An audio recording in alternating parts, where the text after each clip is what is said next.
You know, many people know you as this host, TV personality, sportscaster. But today, we would like to know who Chesca is. The woman, the fighter, the inspiration. O baka magalit ka sa akin about the word inspiration. Mamaya, pag-usapan natin yan. But first, of course, your career. No? Among the many hats that you have worn in your life, which one resonates you the most? Kumbaga parang which one truly describes who you are? Okay. On from a career perspective, like Yeah. I've been doing this for 23 years. I started Yes. out as a courtside reporter in the NCAA back in 2002. Wow, I just aged myself. Bakit ka Okay nalagyan lang ng yan, year? age is just a number. Wala na ako magagawa. But since then, like I branched out. Like I was an MTV Philippines VJ. Yeah. I did entertainment news. I've covered the Cannes Film Festival. You interviewed Benicio del Toro. Yes. But the one thing that I kept coming back to, and the one thing that I really couldn't let go of, was sports. So you have been very open about your fight with breast cancer. And perhaps you can journey us back to that moment when you learned about this diagnosis. Okay. I told you this earlier. Yes, yes. I initially didn't want to be open about my journey. I got diagnosed December, and I only announced in March. And only because I lost my hair. But, oh my goodness. Okay, so around, I think, mid-2024. Alright. Because I do self-checks every now and then. My mom passed away from cancer of the uterus when I was 10 years old. So there is a history of So cancer. you're very in my- mindful already at that age. Like she passed away in 1993, and I was 10. It was such a young age, and I didn't really fully grasp like how heavy cancer. I mean, I knew I lost my mom to it, but having gone through it myself, Yeah. oh my goodness. Yeah. So I think so mid 2024, like one of my self checks, I already felt something different. It wasn't a lump. Parang iba lang yung texture niya. Iba yung, it felt like hard muscle, like in certain spots. But I was working out like 3 to 4 times a week. I was so active. So me being like oblivious. Na parang, wala yan. Wala Let's- yan. Oo. So play-by-play started November 4, I think. Basta early November. And I remember coming home from work, and I was taking my shirt off, and then my hand brushed up something. I was like, what is that? And I started feeling around, and it was a legit lump already. And I think I was in denial for siguro mga 2 weeks. Yeah. Wala yan. Right. So at night, like while my husband's knocked out beside me, gumagani-gani. Wala yan. Until like I got my period. And then I don't know if it was psychological because I knew it was there, or if it was really something that I felt. Because I started feeling pain, like twitches yeah. every now and then. But yun na nga, hindi ko alam kung dala lang siya ng awareness na may something. Something there. Oo. So that's when I told my husband, like, don't freak out, but I found a lump, and I think I need it's probably nothing in yan. So even he was very chill in the beginning. Na, I mean, 8 out of 10 times it's nothing. It's probably nothing. Yeah. blah, blah, blah. So I think the second week of December, I did the mammogram and ultrasound. All of my previous ultrasounds, not once has anyone ever explained the results to me Exactly. Oo. right away. So, you knew at that time, dun parang pa lang, may kutob yung, na. here we go. So she comes in and she starts showing like, oh, we found 3 masses.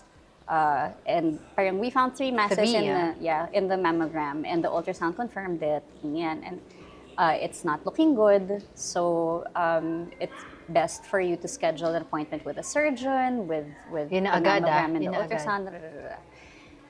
And what was going on through your mind when they were Nag-shutdown yung explaining that to you? I think as soon as I heard it's not looking good, Shut down na. shut down na. So I asked someone to call my husband outside. So I was like, can you please Explain it to explain him. it to my husband, because Kasi hindi ko hindi na na magpo-process yan. Yeah, like I couldn't process the information anymore, or so, and I was joking about it pa. Yung matangkad, naka-black, mukhang masungit. So he comes in, and then the doctor said the same thing. Na, yun na nga, it's not looking good. We found 3 masses. And he was like, well, we still need to do a biopsy to confirm it. Well, yes, that's why, yun na nga, schedule an appointment with the surgeon, because she's the one who's going to give the request for the biopsy, all that. So, the following week, yun na nga, like, did the biopsy, and the results were sent to my surgeon. So, scheduled another appointment, and she confirmed that It was a it breast was cancer. cancer. Ooh.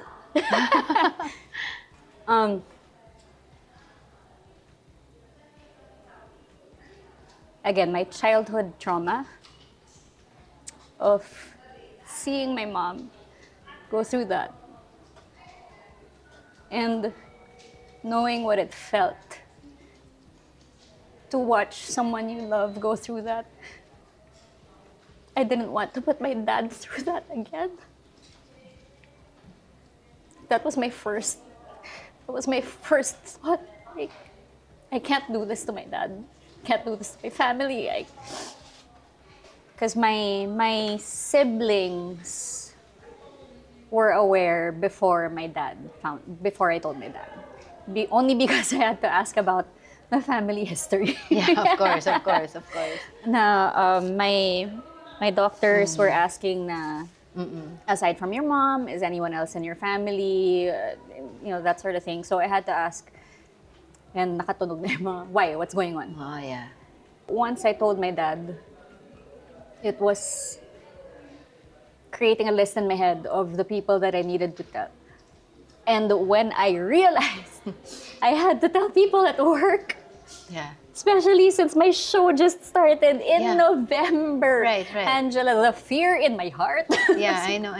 Mawalan ba ako ng show? Do I have to leave my show? Like, Exactly. and like the boss has trusted me with play-by-play, and after a month, biglang, Mawawala. sorry. Yeah. So I messaged Miss Icy first, and I said, na, hey, this was the week of Christmas. Wow. So, I can imagine, right? My Supposed to be 2024 holiday season was not it. It's a roller coaster ride for you and for the family as well. Yeah. So after Christmas, so I asked na lang like when will you guys be back from holiday break? I just need to schedule a Exactly. meeting, blah blah. Because I told her na parang if it's possible to schedule a meeting now with so Miss IC, Miss Risa, and Miss Shana sana. And then she was saying, oh, they're on break, which is understandable. So inuna ko na si Miss IC. Because I knew that my surgery was gonna come up next month, like January. I wanted everything done as fast as possible. So you're So- that kind of a person. Okay, I have this, let's deal with it. Let's Yeah. move past it. Yeah. Parang ganon. Okay. I mean, completely in denial that Yeah. there's something huge, and let's just get this done.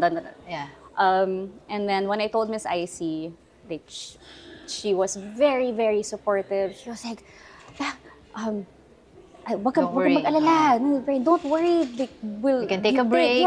Take all the time you need. Like, all that stuff. And then when Miss Risa and Miss Shana, when I was able to speak with them, it's exactly the same thing. Like, again, yung yung kaba ko. Na baka mawala itong job mo because you just got it, di ba? My show Yeah. just started. I You don't want to know. leave. Exactly, yeah. Again, I was met with so much grace and support. Which, yung parang I was told na, if you're worried about losing your show, don't. That's your show. It will always be there. Take as much time as you need. But how comforting is that, right? Like,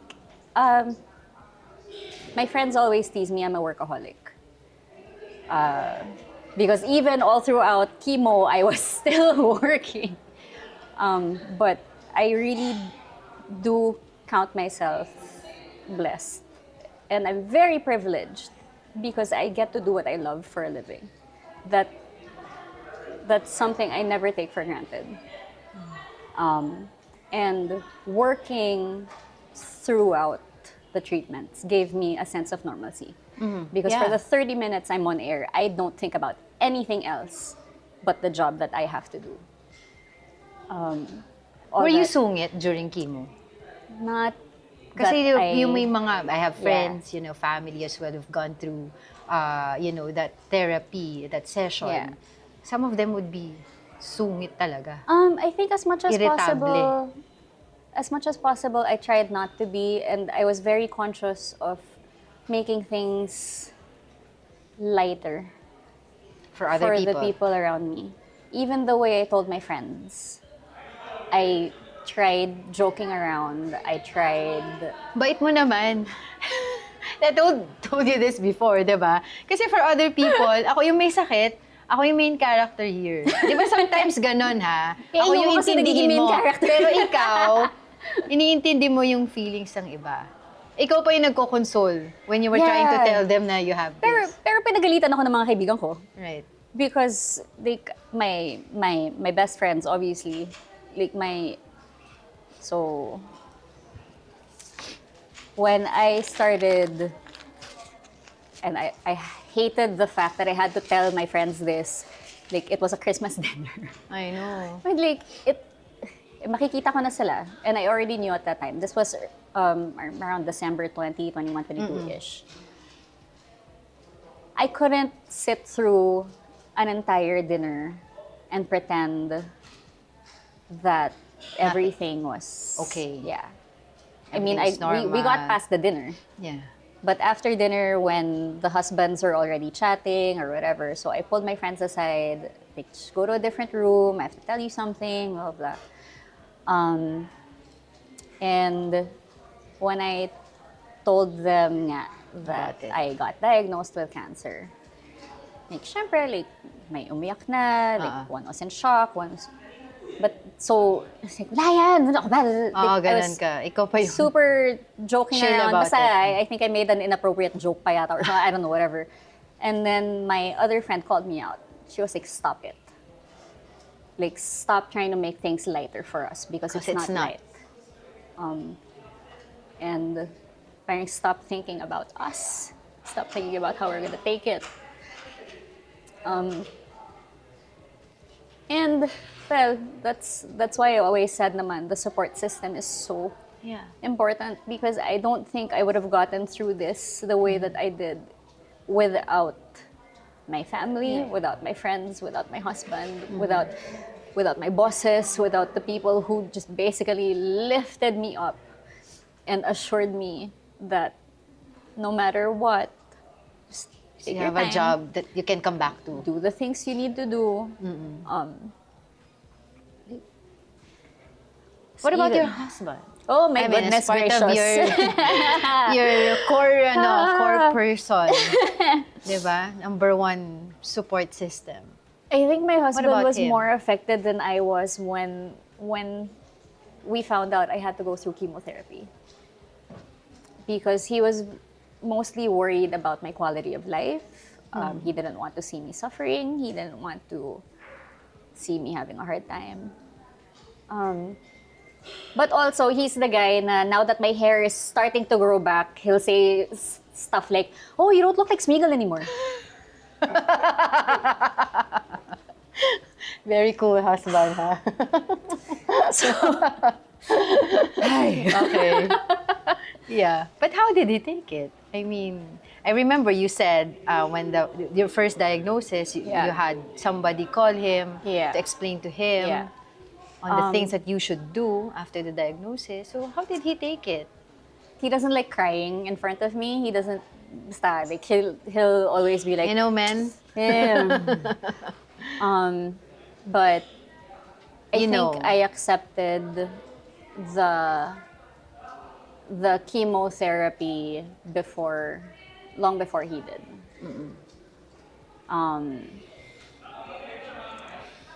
And he's very, yun, like he'll crack inappropriate jokes just to make Lighten things, the mood. yeah.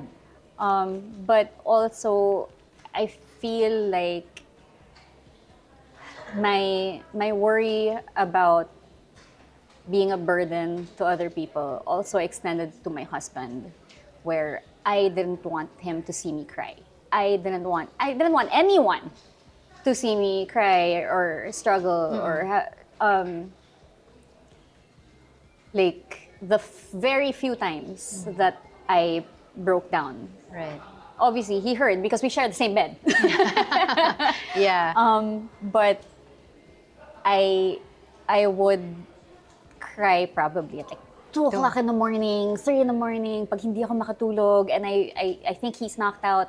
But I guess pag humahagulgol. Right. But during those times that you cry at night, those are your quiet time for yourself, Yeah. right?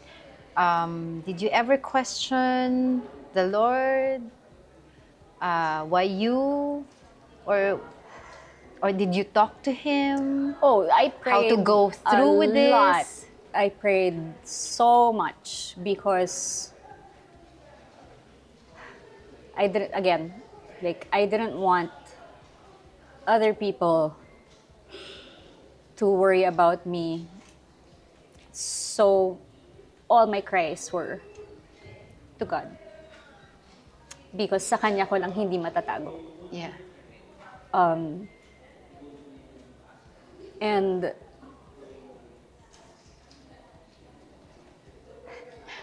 I always hear like God gives His battles to the hardest battles to His strongest soldiers. Lord, can I Can I be please? not the strongest soldier here? I didn't sign up for this, but okay. Yeah. But throughout everything, also, that's when you realize how good God is. Because I am so grateful, so grateful for every single person that showed up for me. Like, even complete strangers. Like, my DMs were filled with message requests saying, like, I went through this. I am a survivor. Right.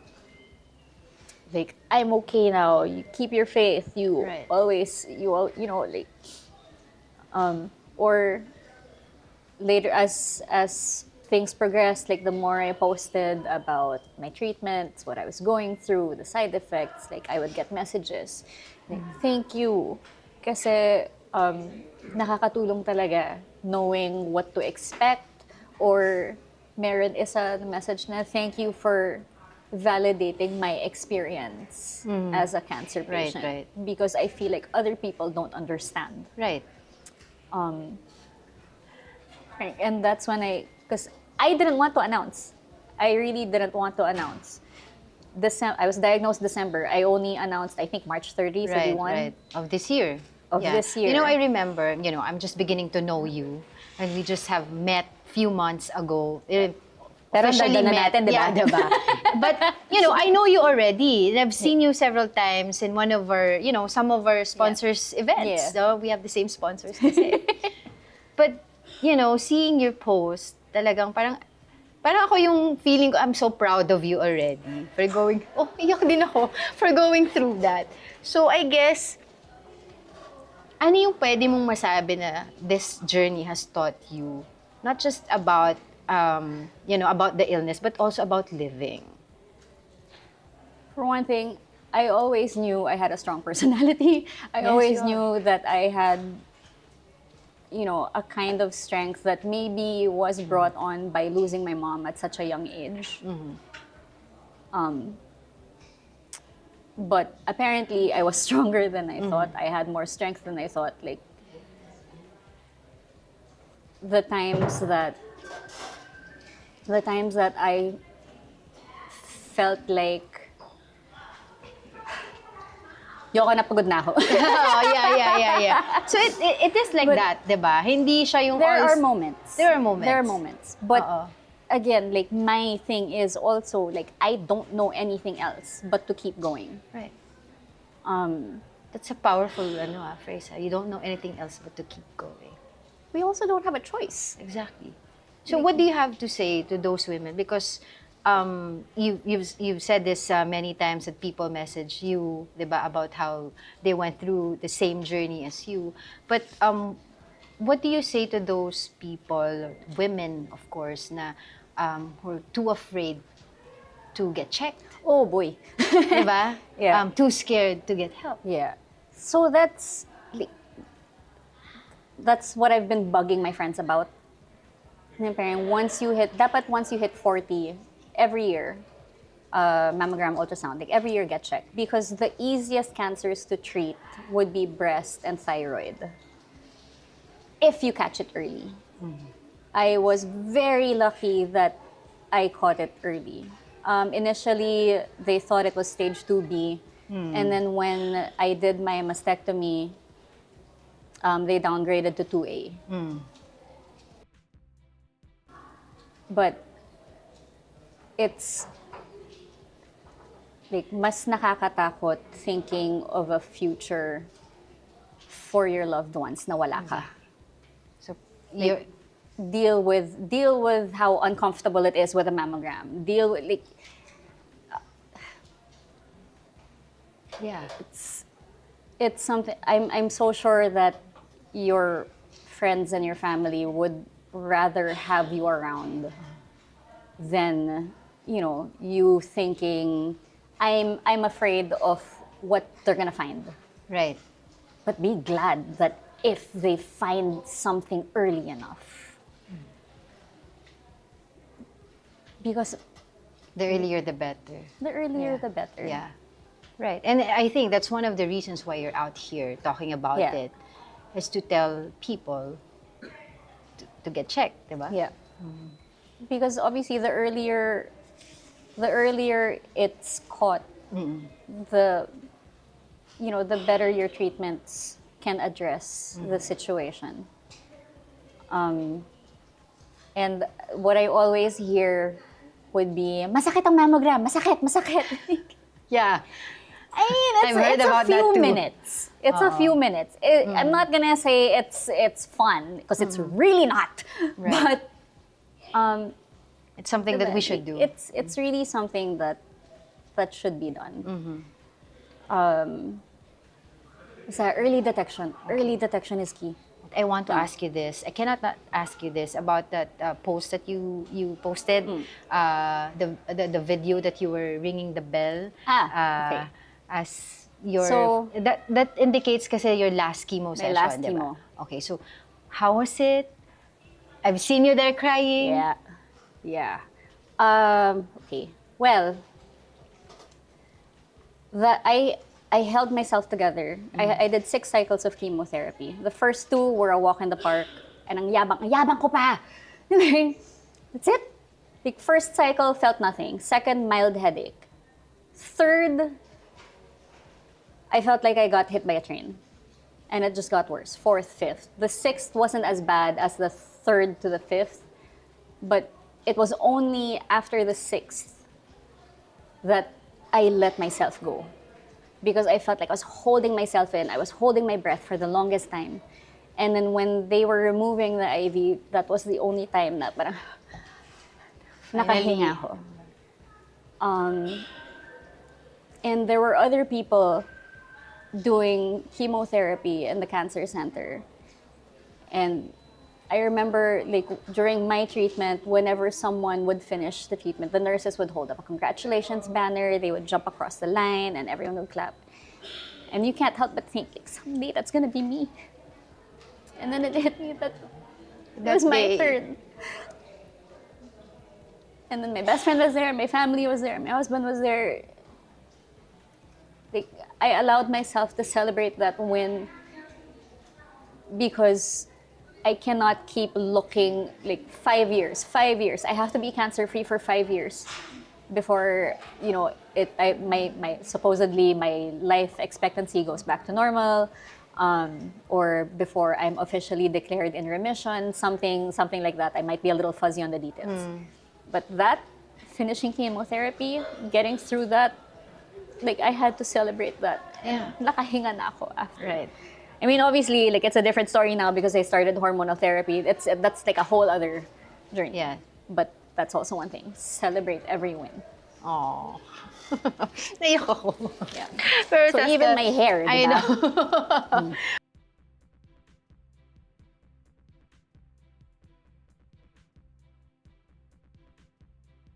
Ayan! Oh, you look so pretty. It's the reality. Yeah. This is the reality. That's also something, because that's also something I want to clear up, because people see me on the show with a wig. Yeah. But that's because that's work for me. And I don't want to jar the audience. It's not about me. But this, Cesca now. A whole new Cesca ba? Chesca? that is, yeah. I think I'm at the point where I have to accept that my life is never going to be the same. I have to bid farewell to so many things from my previous life. But I will be damned if I let myself be taken down by this. My gosh. Oh my gosh, you're so brave. Iyak ka Oh my na. gosh, iyak din ako sa'yo. Ano ba ito, crying session? You're so brave. Oh my gosh, thank you so much for sharing so openly and bravely. You know, it's a great reminder for everyone here that, you know, even in our weakest moment, we can find strength. So we honor your courage. We celebrate your story. Thanks so much, Cesca. Thank you. Look, pinatay.